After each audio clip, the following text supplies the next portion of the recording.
hell is filled with people like you. It's time to jump into DraftKings. Go to DraftKings today at DraftKings.com. Golf, NASCAR, soccer, you name it. And of course, Major League Baseball, basketball, hockey, and football. Go to DraftKings.com. Listen to the Armchair Quarterbacks for DFS advice all year round. This is Sean O'Toole with the Armchair Quarterbacks. Catch me drive time with Mac McGee, the Armchair Quarterbacks radio show and Facebook Live.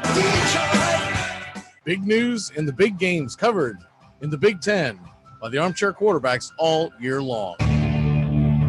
Third down and about 22. As Smith drops the ball, he's got his tight end open, but he's got Carter downfield, and he's gone.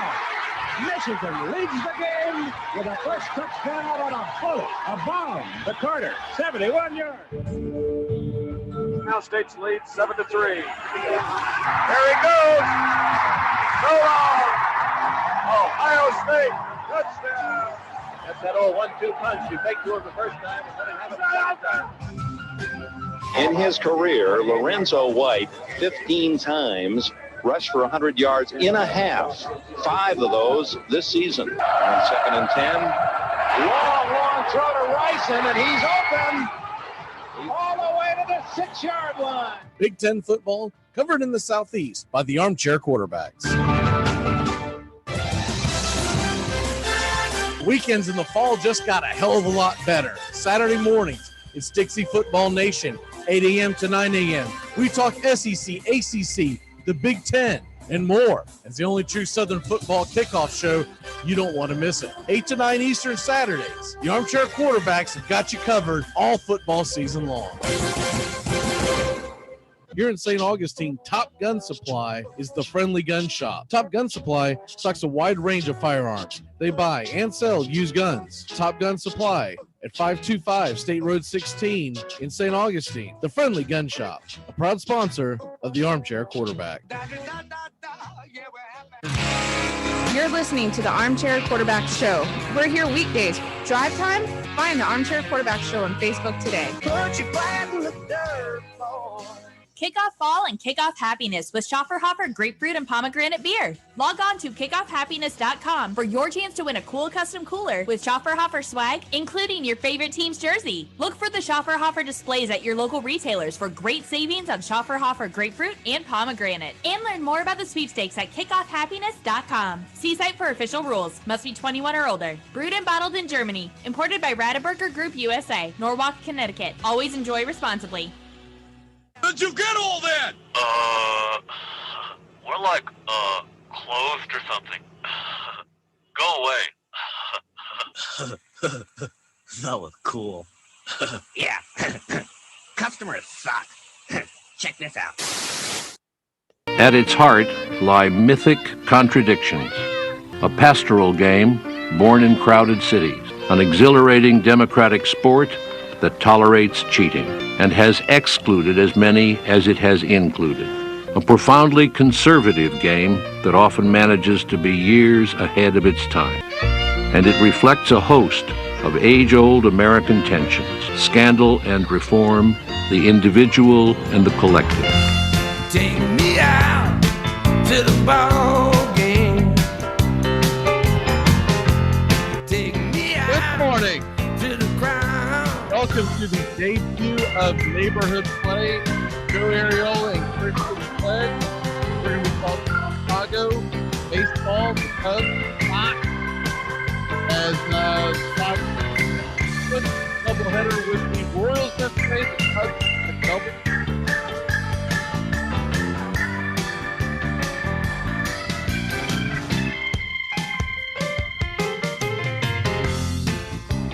When I stop share, do you still hear the music when I stop share, guys?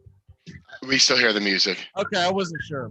I thought that if I did that would kill the whole intro, but okay.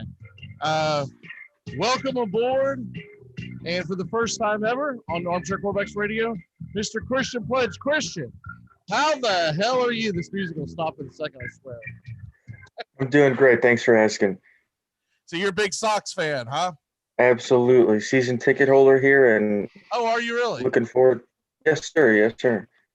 That's awesome. I have been to that stadium. I thought it was a nice stadium. It's not in the best of neighborhoods, but once you get to the stadium, what is the name of the bar that is right across the street from the stadium to the left? It's a big sports. They have a couple. They have a couple of team bars in the area, but I will agree with you that the area isn't exactly the most prestigious. But as you mentioned, once you get into the stadium, it's a nice stadium for sure. Yeah, I enjoyed it. We watched the White Sox. I want to say they were playing the Braves, but we might have just went to watch them because I was living in Chicago at the time, so I don't really recall. But Joey Ariel, how the hell are you, sir? I'm doing good. I'm excited about the Cubs Sox talk, and I think we're gonna have this show's gonna have some fun and take off. So good morning to you, and I'm ready to get things rolling. All right, let's do it. Let's go ahead and get things going. First topic at hand.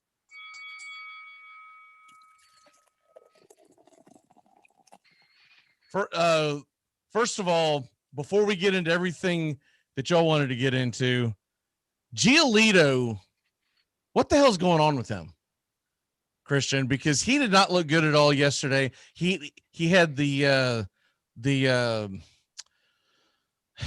was a terrible outing. I want to say it was in Boston. I want to say it was on Patriots Day, but I might have the date confused. I know it was in Boston. He's had a couple of clunkers, and then he's had some where he looks like one of the best pitchers of the American League. Do you have confidence in him full bore going forward as, for all intents and purposes, your ace? As it stands right now, he hasn't had the smoothest entrance into the 2021 season, but I am confident that Giolito will find his way. If he could bounce back from the terrible 2018 season he had, I think that 2021, these couple of rocky starts, shouldn't be anything we should really glance an eye over. A true testament to that is that the White Sox pitching coach, Ethan Katz, he's a genius, as we can see what he's done with the rest of the pitching staff. So I think it's a bit troubling that he's facing some difficult starts this year, but it's also worth noting that Giolito is notorious for whenever he gets on the mound to not get very much run support. So that doesn't add to the difficulty when he's on the bump, but I am confident that he will find his way once again. All right, and Joey, real quick before we get rolling. First of all, y'all, normally this show is going to be on 11 a.m. Eastern. I had some work issues today. It is tax season, and that's all I got to say. I'm in hell week. So I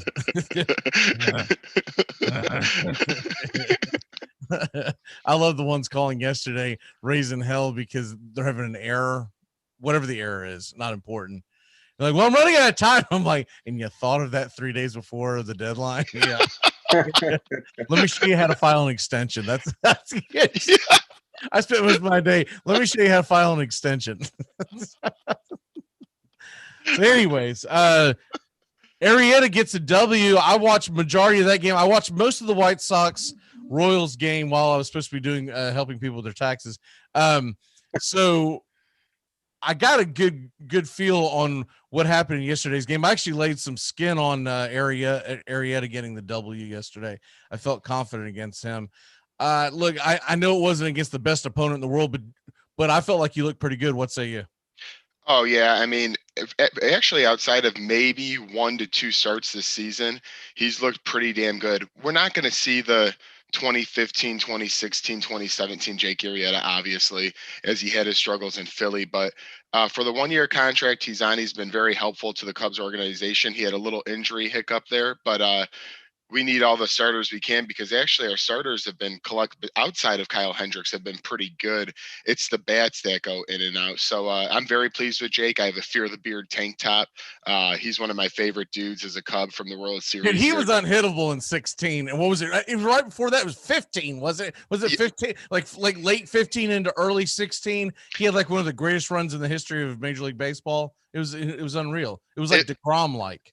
Literally, it wasn't like, okay, is he gonna get the win or not? It's like, is he gonna go 7, 8, or 9 innings with 1 run or less? It was an insane stretch. Yeah, I remember that, and I was like, man, this guy's absolutely unhittable. I don't even know if I had him in fantasy in any of my leagues at the time, but I do remember dreading going up against. This jackass is going again today. Can't someone kick him in the ankle or something?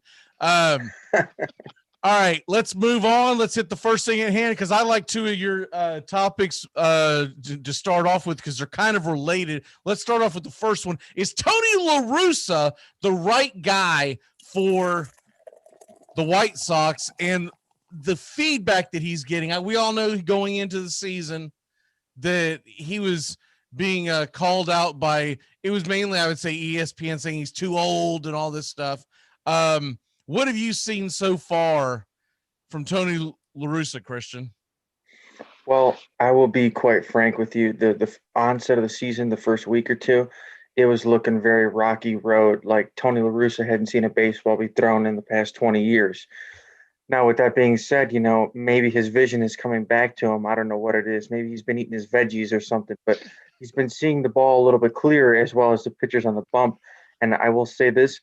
He's back on the sauce is what it is. Maybe that is. He doesn't have to take any more piss tests since the court hearing got cleared up, right? Like, we're back on it, man. Let's booze it up. Let's go. Yeah, right. But Giolito's last start, Giolito was left in the game perhaps an inning too long, and you could really see that Giolito was laboring. Big error on La Russa's fault for not recognizing that kind of, lack in performance or dip in velocity, we'll say.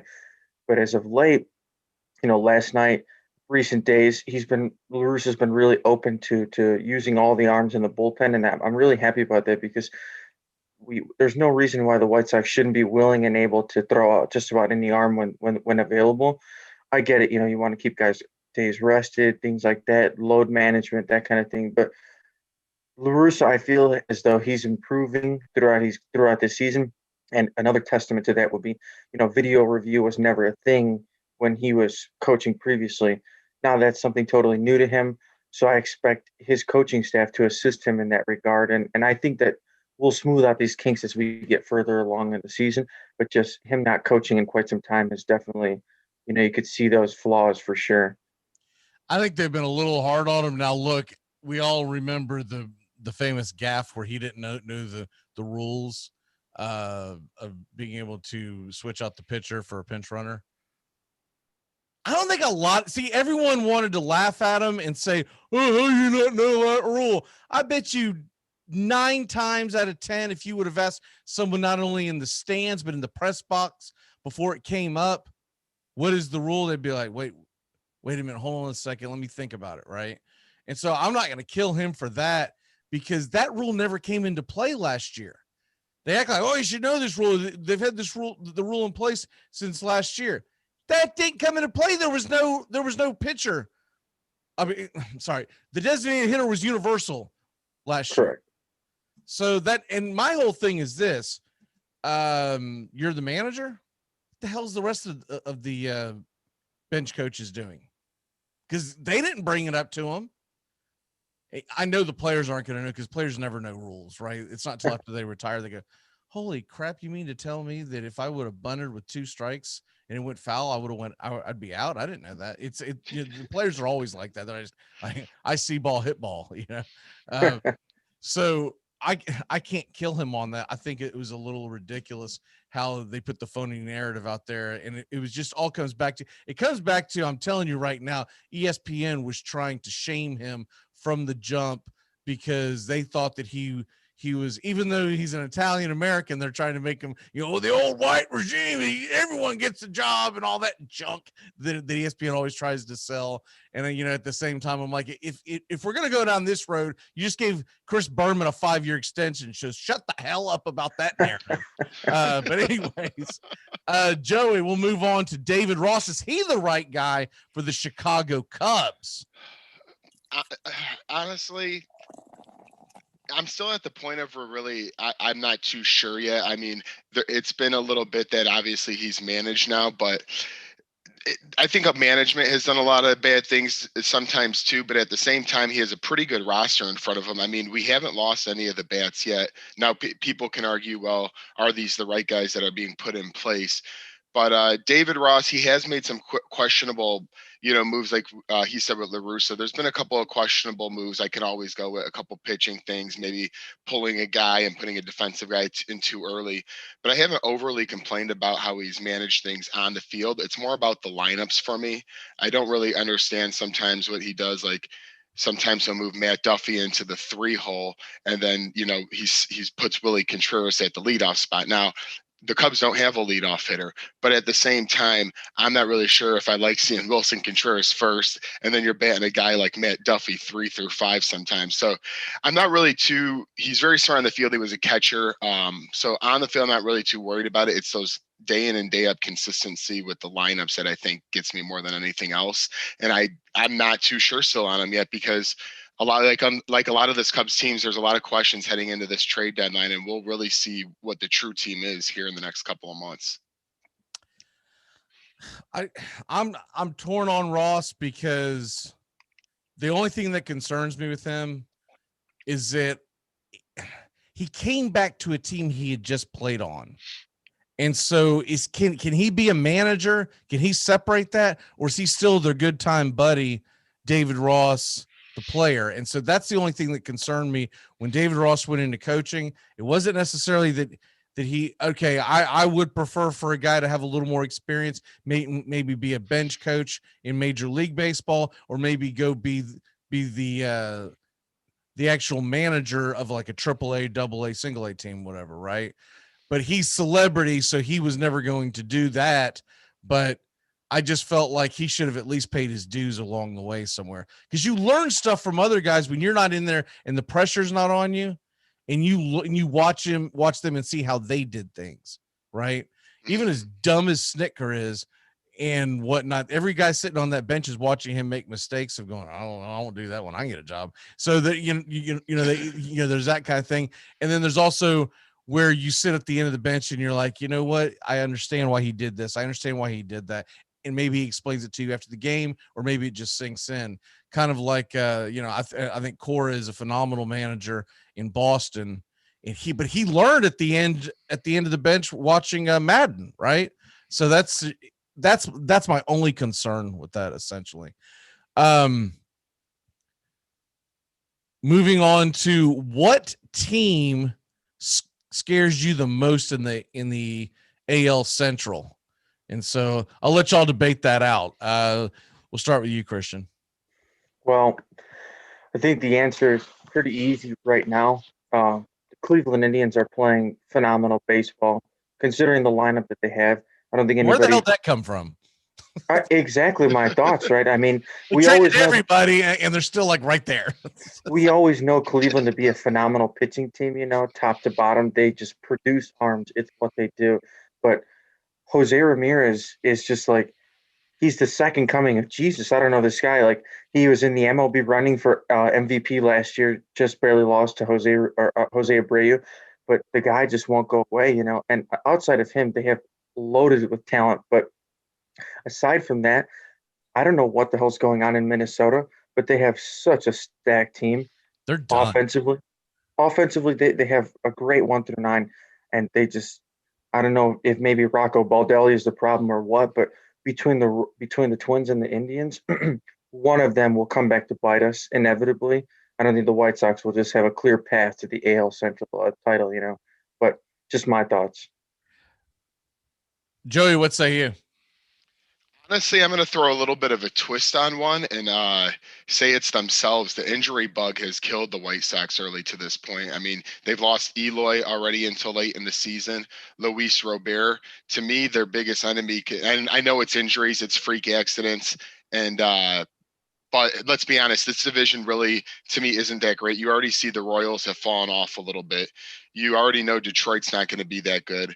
Cleveland and Minnesota, if Minnesota's struggling and Cleveland's playing decent ball without a lot of, marquee talent there anymore, I really think it's that injury bug and trying to stay away from that for the White Sox, because they've had 3 or 4 of their big names go down, but time in and time again, you see players like Vaughn, you see players like Madrigal, you see players like Mercedes, you see these guys stepping up and filling roles.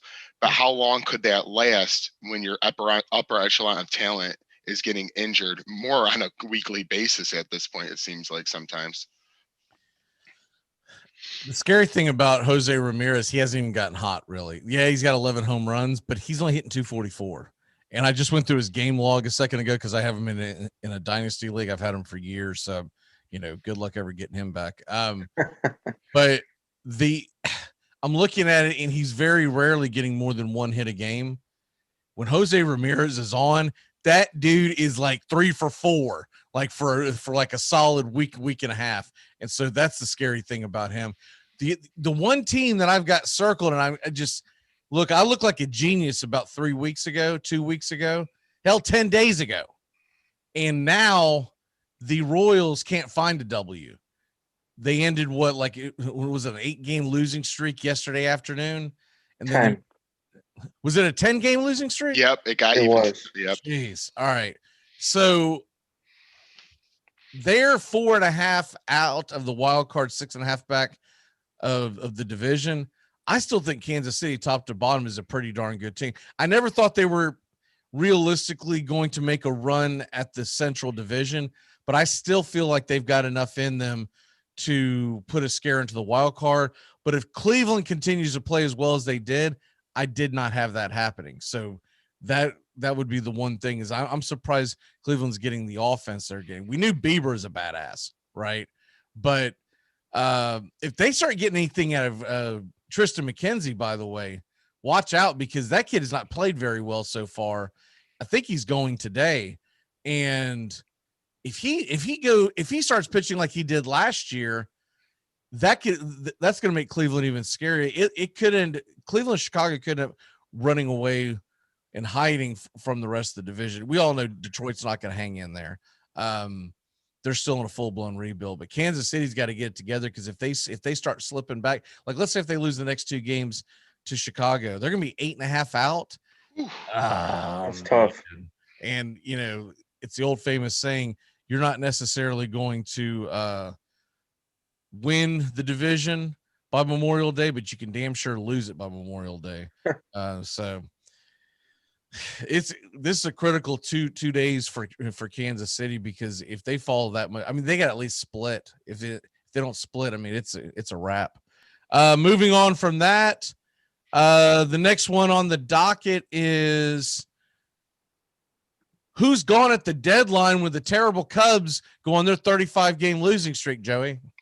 35. Come on, this ain't on Royals level just yet. But Chris Bryant, it seems like he's got to be number 1 on the list. As good as he's been this year, I just don't think the Cubs are going to fork up the money and pay him at the end of the day. So if you're going to lose him at the end of the year, you might as well try to collect. I know he's a rental player, but the way he's been playing, if healthy, he has had a little snag here and there as of late, but he was back in the lineup yesterday. And I think you try and maximize what you can get from him. If you're for sure a bomb yesterday. Yeah, into right field. So I mean, it was like a 3-run bomb, right? A 2-run bomb into right field in about, I don't know, I think it was like the 5th or 6th inning, but he hit it pretty good, and it's like he missed no time. And he's been, like I said, he's been to his MVP form this year instead of the swing and miss guy that we've seen the last year and a half. So to me, if you're going to lose him for nothing, you might as well try and collect some prospects. So I would think he would be the first one to go. And I have 309, 10 home runs, and 24 RBI right now. Wow. Pretty damn solid. That's scalding. No, and exactly. I mean, you can't get him at a hotter time, so why not trade him if you're not going to keep him?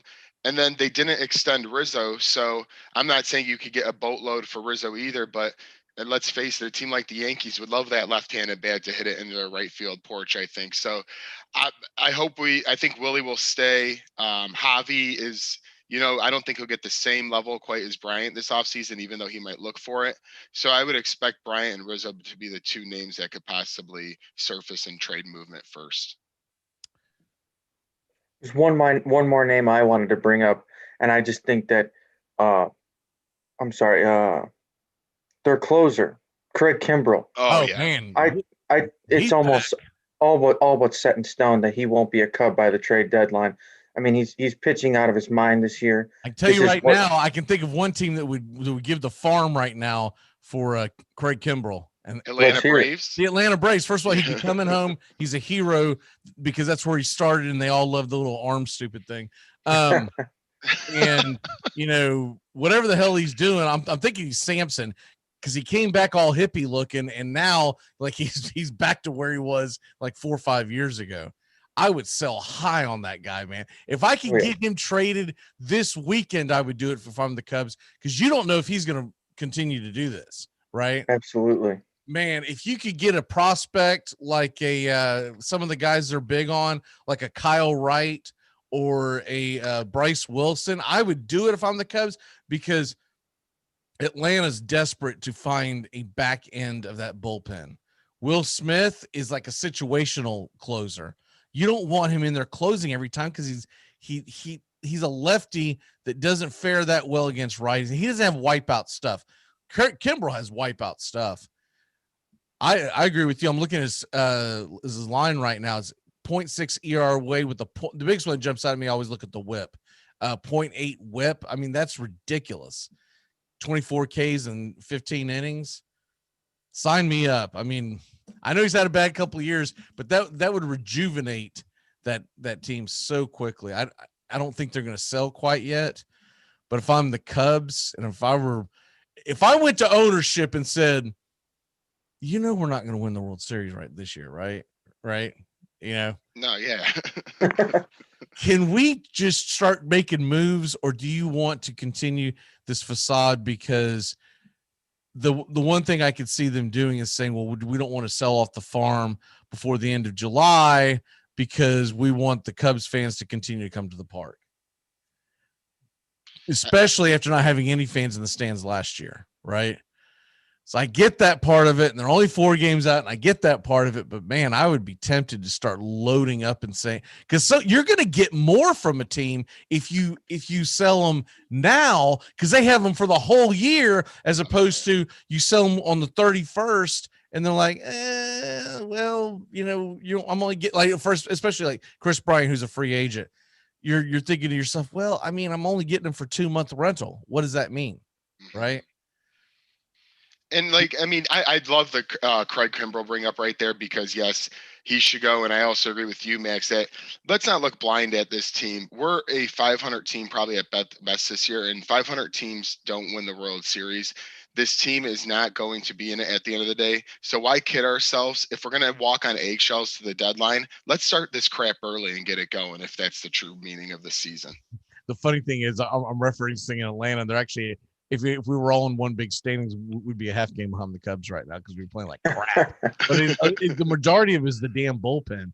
Smiley's starting to play better, so I'm a little excited about that. But this all could have been avoided if they would have re-signed Melanson and not thrown stupid money at Drew Smiley. Anyways, that's a different show. Don't blow a gasket now. for what it's worth, Kimbrell's got another year on his deal too, so right. That's great value right there for somebody, right? Yeah, absolutely. Do you have the numbers in front of you on that as far as how much he's getting paid? Because I feel like he got paid a pretty good sum. 16 a year. You know what? That'll be hefty. That'll be what'll stop him from going to Atlanta. He'll go to the Dodgers. Exactly. He'll be like the third guy in their bullpen. He'll be coming out in the 6th inning or something. This guy, that'll be the kicker. 16 million on that. Atlanta's too cheap. They're not going to buy that. They're through 13 away on Will Smith, and they're not getting out from under that until the end of next year. So you have 29 million on 2 relievers. That ain't happening. Next one. The Sox. Who's hot? Who's not? I mean, I'll take this one first and just go with, I was looking at the numbers of the Sox before, and who's not? Jake Lamb. My buddies are complaining about that guy all the time. I think he might be a DFA type player soon if they get a little bit healthier. I could let Christian more to attest to that. But in terms of who's hot, I know Jose Abreu isn't going to have the always get the name recognition that he deserves. He got a little bit of a deal from the Sox, but he's only hitting 240, but the guy's got 32 RBIs, 7 homers. He's just walked 16 times and 129 at bats. To me, he's just Mr. Consistent. His on base is 100 points ahead of his average. So I like that there. He's just always a guy that stays healthy and is in the middle of that lineup. Because let's be honest, if you remove a Jose Abreu right now, who's playing pretty good baseball, that lineup, you start to see the real holes there, with already losing Eloy Jimenez and already losing Luis Robert. So to me, Abreu is that glue, and he needs to keep that consistency going. How about you, Christian?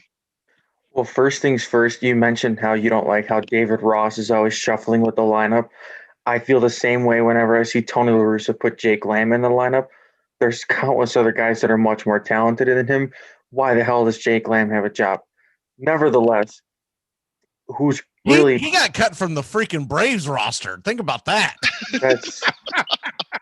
I mean, I think I would rather have Nomar Mazara back on the team right now than Jake Lamb, and he was absolutely atrocious last year. But neither here nor there. What's Ozzie Guillen up to? Can he still play short? I'll tell you what, hearing that guy commentate or hearing him commentate on a daily basis really brings a smile to my face. Ozzie Guillen in your booth? Oh no, but he does like post game interviews, that kind of stuff. Damn, I would have liked to have heard him. I always liked him. His biggest problem is that his English is not that strong, so it'd be tough to understand. I worked in kitchens my whole life, man. I can understand Spanglish. That doesn't bother me at all. Well, that's fantastic. But going back to who's really shining bright on the White Sox right now, I mean, 2 guys that go without being said. The first is very obvious. Yermin Mercedes. The guy's a 28, 29-year-old rookie, absolutely tearing the ball off. Where the hell did he come from? Can I ask you that? Because this guy at one point was at like 500, like 3 weeks in the season, and I looked him up again. He's like almost 30. Like he's batting 374 right now, 419 OP. Did he just discover steroids? Is that what the deal is? I don't know. But if you've looked at him from his profile, that is a large and in charge man right there. He makes the Pablo Sandovals look small on the field. Okay, but for that reason, he's a DH. But 374 through this point in the season, that's not an accident right there. 124 plate appearances. He's the baseball is about the size of a volleyball right now for him, and I'm just loving it. He reminds me of the cat in Minnesota. What do they call him? La Tortuga or something like that? Oh yeah. Williams Astudillo. Right. Yeah. I want to say his nickname is La Tortuga. I know it means the turtle. Not that they look that much alike, but their build, them and those two, obviously Pablo, and then the cat for the Brewers. God, he looks so perfect in a Milwaukee Brewers jersey. Is his name Vogelbach or something? Daniel Vogelbach. Yeah. That came from Seattle. Every time I see that guy, I'm like, this guy's like playing like beer league softball, dude. He's like, he is jacked, but he's fat too, right? Like, he's just, I mean, so that would be my starting 4 to build an offensive line in Major League Baseball. Would be. You might be onto something there, truly. Yeah, because Pablo, he bats 1 time a game. He normally hits a home run off the facade, and he gets back, so he jogs around the bases. He gets back to the dugout, and they'll put the camera on him, and the dude is heavy breathing and sweating profusely. And I'm like, you've done nothing. Like, you've got to get in better shape. You're going to die. Like, you're going to die in the dugout. It's just going to keel over. Well, and really quickly on Mercedes here, he actually signed as an international free agent with the Washington Nationals in 2011. He was there until 2013, and then he was released. So, and then he came up through with the Baltimore Orioles organization in 2014. He split in 2016 between some minor league organizations. So he's really never, just gotten his chance. It looks like. I'm not saying he was always producing, but a lot of minor league stints in independent league baseball to this point before White Sox. I can't believe, I'm just looking from a fantasy perspective, that he's only rostered in 83% of leagues. And I know that's high-ish, but normally most of your mainstream guys are over 90, and I'm like, that is weird. Like, nobody's paying attention to this guy. for a guy that batted 400 for about the first 4 weeks of the season as a fantasy manager, how are you not looking at this guy? That all signs point to this guy have lasting power at the moment. I think they get gun shy because he's only available at utility, so you don't have any versatility of moving him in the lineup. But hell, I might have to pick him up in a couple of leagues come next week or something. Because you only get X amount of pickups in our league, but the guy is just tearing the cover off the ball. One other player that I did want to mention, and obviously probably gets far less limelight than he should, is Carlos Rodon right now. He is easily our best pitcher. He's 5-0. He's got a .58 ERA. But I think what's even a bigger testament to his playing ability is that his track record. He was a 2014 third overall pick by the White Sox. Obviously, that's 7 long years ago, and we hadn't seen much of him throughout his history with the White Sox since then. He had a bad shoulder injury that kept him out almost a full year between 2017 and 2018. Comes back, then he has Tommy John. Now he comes back from Tommy John, and he is absolutely lights out. Like, easily the White Sox best pitcher right now. And even more ironic is that, the MLB, they share all these graphics about best pitcher, lowest ERA. And Jacob deGrom gets all the limelight because he's got a .6 something ERA. And he's also got a pretty immaculate record, I believe. But Carlos Rodon, no respect, no shine to his name, but I'll take it, as long as he keeps pitching the way he is. Easily a Cy Young candidate right now, if you ask me. Yeah, I followed him since his days at NC State. I'm a big Rodon fan. I was glad to see him get the no. Not that thing means anything anymore. Since we've kind of ran out of topics here, which surprises me right before we go to head towards the end of the show. First of all, the White Sox, what do you think they'll be trying to aim for come the trading deadline? What's your biggest hole that you're like, we might have to give up some talent, but we've got to get this addressed if there was one position on the White Sox? That's a really tough question. And I think the easiest and obvious answer is to go out and try and obtain another outfielder. But really, I don't feel pressured to go out and give up any of our reliever or any of our prospects just to go out and get a semi-decent outfielder. I think that the platoon situation that they have is working well for them right now. If anything, I could see them perhaps going after like another bullpen arm just to bolster their bullpen, even though their bullpen is pretty stacked. They have great relievers right now. As a unit, their ERA is pretty solid. I think across the majors, actually, their ERA as a pitching staff is the second lowest to perhaps only the Yankees, I want to say, which is kind of astounding. But it's really tough to say because, one, that's predicated on how much is Jerry Reinsdorf and Rick Hahn going to be willing to deal somebody. So that's tough. It really is tough. So you would take an outfielder over a starting pitcher? I think I would go role reverse. I would take another starting pitcher as opposed to another batter, albeit that they have Reynaldo Lopez in the minors. He's not pitching great whatsoever, but he was a starter last year. Michael Kopech could easily fill in that 6th spot in the rotation. So it's kind of muddy waters in terms of what direction they're going to head in. But their starting pitchers, I don't think, are in a bad position, but it obviously never hurts to go out and acquire that extra arm just in case.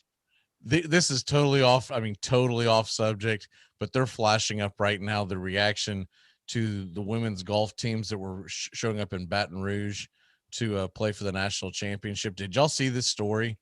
No, what was it? It's bad. It's bad. Oh, it's terrible. So they had to cancel it, not because of COVID, which is the first thing I was like, I swear to God, they're playing outdoors. I mean, get the hell out of here. But I thought that's what they were going. They had to cancel the tournament because the course is essentially underwater.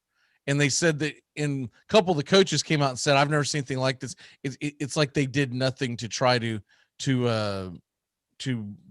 basically fight the water that came in. So in other words, and I don't know enough about the groundskeeping stuff. I did it part-time when I was much younger, but they're basically saying that whoever was in charge of that was asleep at the damn wheel. and they just showed video of it. And I mean, so much of the course is basically puddles everywhere, et cetera, et cetera. I don't understand why you couldn't have moved it somewhere. There had to have been a course somewhere that said, we'll take you on. Right. That's person's a bad fired. look, man. That's a bad look. Whoever's in charge of that is a bad look. We're just not going to have a national championship this year, kind of like last year. Last year was because of the pandemic. This year's because it rained. It's like, what? What? I mean, at some point you're like, I'm not watching this. I mean, I don't even know if that crap's televised, but I'm like, I'm not paying attention to this. Can you imagine the families that drove to go support their daughters, to go? I'm like, oh my God. I've been to Baton Rouge. There ain't much else there but to, to drink and then whatever sporting event you're going to. So you're gonna be pretty pissed off when you get to Baton Rouge. Oh boy. I will say this to add to that story though. I think I heard something about like the NCAA let like some men's teams go out and practice on the course. Oh, I didn't even know that part. Wow. After they canceled like the women's tournament, they went and let some men's collegiate athletes practice on the same.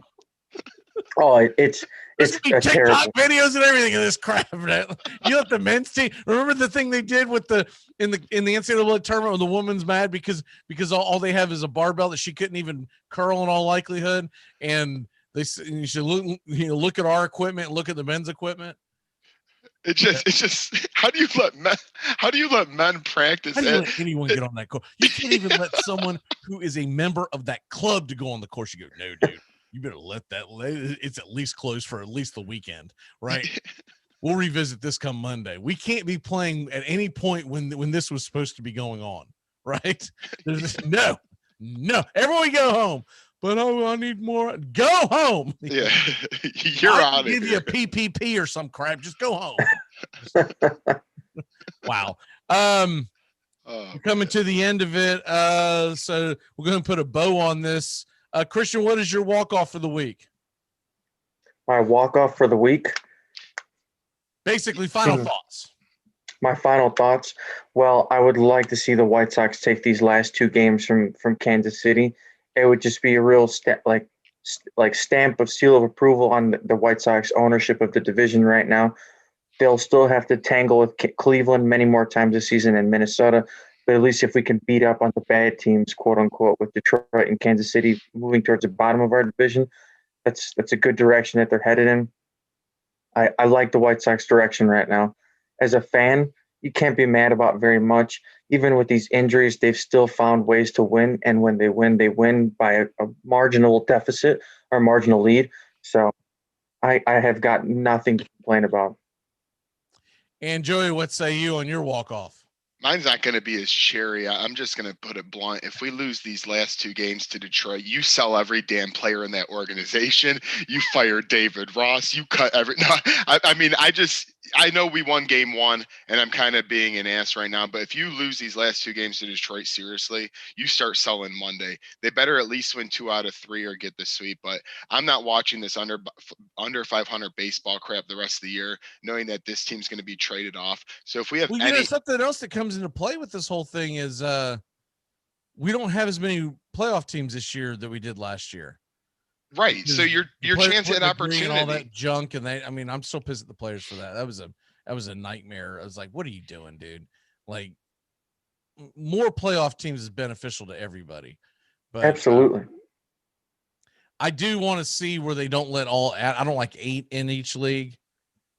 I would like to see 7 or 6. That way there's a motivation to be the top team in each league. So you get a bye. But you got to at least expand it to at least one more team. I would prefer 2. I think 2 would be great. You'd have 7, and the best team in each league would get a bye, and then the rest would play themselves in. That's what I would do. I'll tell you something else. Looking at the White Sox schedule this week, so you finish up with Kansas City next 2 days, at the Twins, at the Yankees. Wow, that's a week right there. That Yankees series should be really exciting because that goes beyond just our division. That's really, who has the better ownership of the American League as an entirety. So I'm really looking forward more so to that Yankee series, especially because we don't play them a whole lot. And, Yankee fans think that they just run the league because they can buy any player they want. And, well, we're here to prove otherwise. Them in Boston do. I mean, they pretty much have, I mean, it gets me, the Boston fan that bitches about the Yankees spending too much money. Like, what the hell are you doing? You gave Pablo Sandoval $100 million in blink. Don't tell me some people have spent too much money. Ugh. All right. So we'll go ahead and chime on out of here. Great show, y'all. I was looking to see what the Cubs are up to this week after they played the Tigers 4 home against the Nationals. These next 6 games, you can make up a lot of ground. And then at St. Louis next weekend, one of the best rivalries in sports. I mean, St. Louis is playing really good baseball right now, so we better get our crap together before that because, like I said, if we go into a slide next week and then slide through St. Louis, you might slide yourself into the trade deadline in a couple of weeks here. Let's play some good ball, hopefully. Amen to that. All right, well, we're going to go ahead and take off here, y'all. Great job. We'll see y'all next week. Next week, it's 11 a.m. Eastern, 10 Central. We'll be doing that going forward. And you've watched. Thanks for watching the neighborhood play. And you know what? I don't have any freaking outro. I didn't think about that. I need outros to these songs. So unless y'all are going to sing Take Me Out to the Ball Game or something, I'm just going to play something really generic. I'll have that fixed by next week as well. Good luck with Texas.